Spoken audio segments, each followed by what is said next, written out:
This is an early print of a patent for a hot air engine submitted in 1816 by Robert Stirling, a Scottish minister.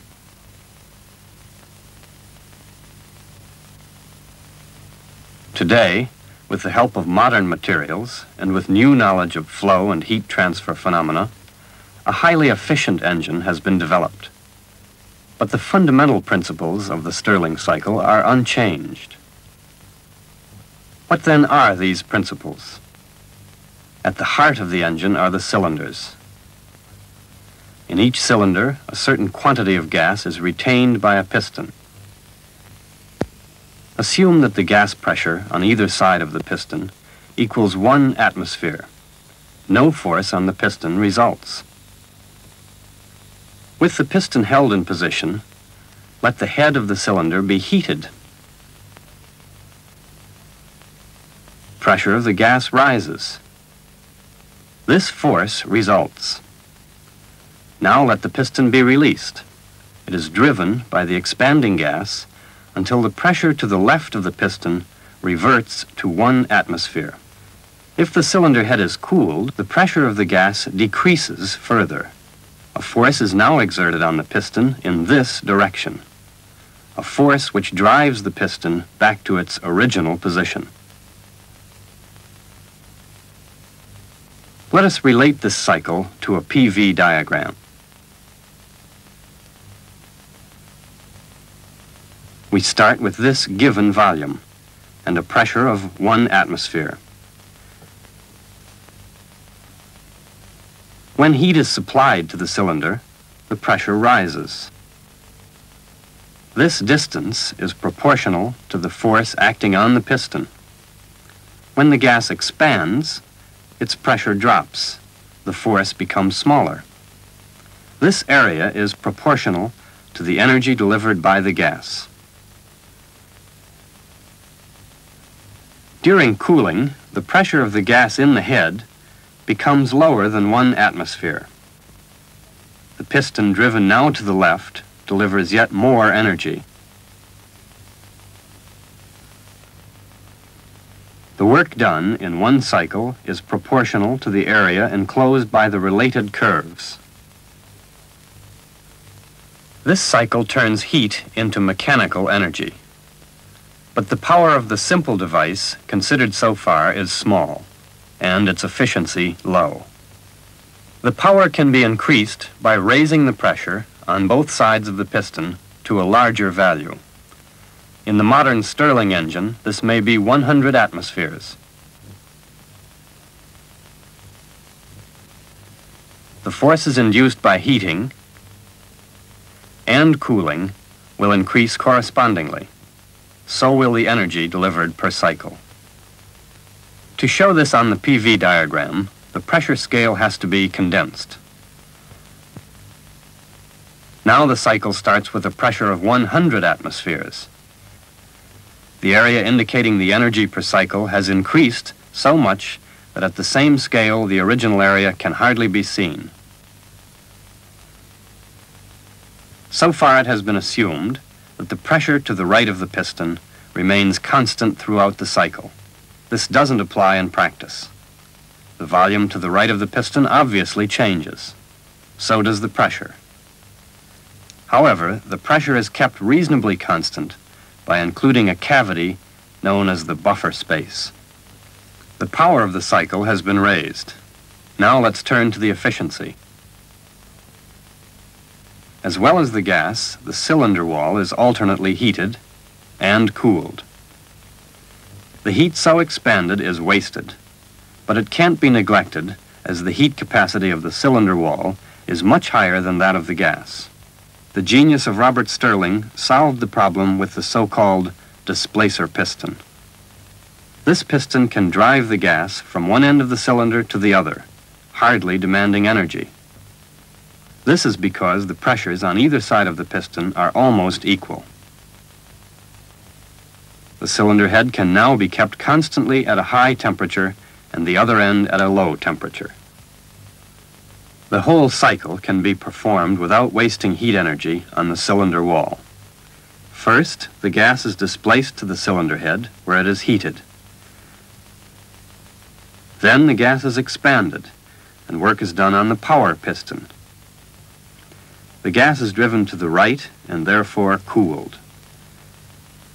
Then compressed, and again work is done. But even here, heat is being wasted. It's being wasted on the gas itself. A certain amount of heat is being supplied to the gas, and yet, a half cycle later, it's being removed again and lost.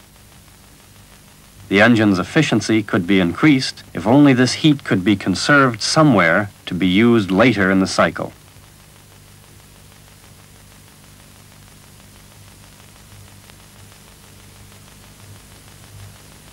Stirling again provided the basic solution. We call it a regenerator, a chamber filled with a porous metal which acts like a sponge. To this chamber the gas gives up heat during one half of its cycle, only to take heat back on its return. With this modern version, more than 99% of the heat, otherwise lost, is recovered.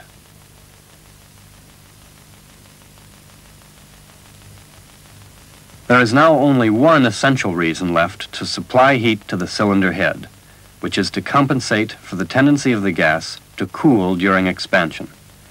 Conversely, there's also one reason to remove heat from the other end, which is to compensate for the tendency of the gas to heat up when compressed.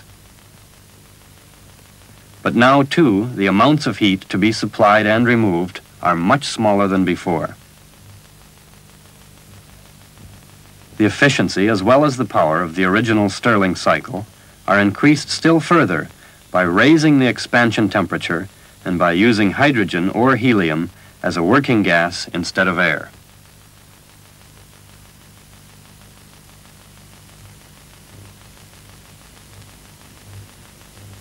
The movement of the displacer piston is regulated by the power piston through the so-called rhombic drive. These are the four phases of the cycle. First, the gas is driven to the hot space, where it is expanded, driven back to the cold space, and ultimately compressed. With the use of the rhombic drive, the four phases of the PV diagram will partly overlap, resulting in this shape.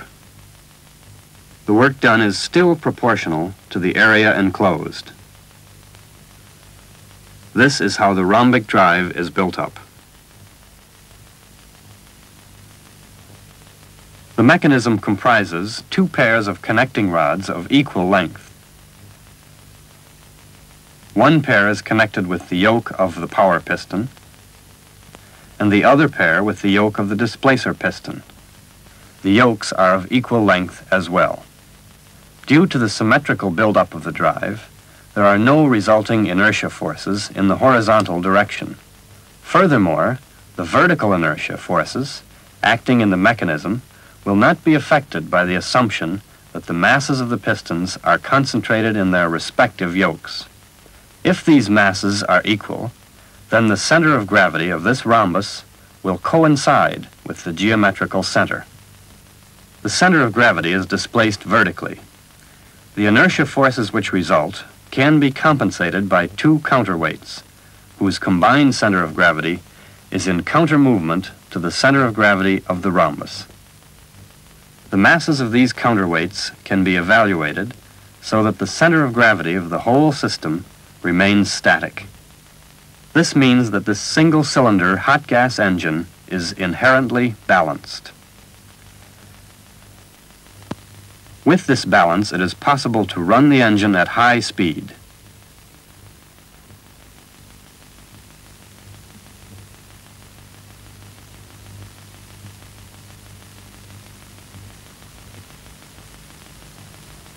This leads to high power. With both high speed and high power, the modern Stirling engine needs an improved heat transfer system. This can be achieved by placing more heat exchange units in parallel. Efficient cooling is ensured by subdividing every cooler tube into many smaller ones. All these are embedded in the cooler housing through which water is pumped. The heater is improved by extending the heater tubes, increasing their number, and adding fins. The exact dimensions of the heat transfer system result from a thorough investigation of the Stirling cycle and have been evaluated electronically to minimize the sum of all the losses.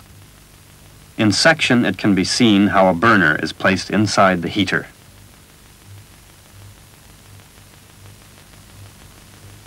The actual combustor is suitable for a wide range of gaseous and liquid fuels, which are fed in at the top.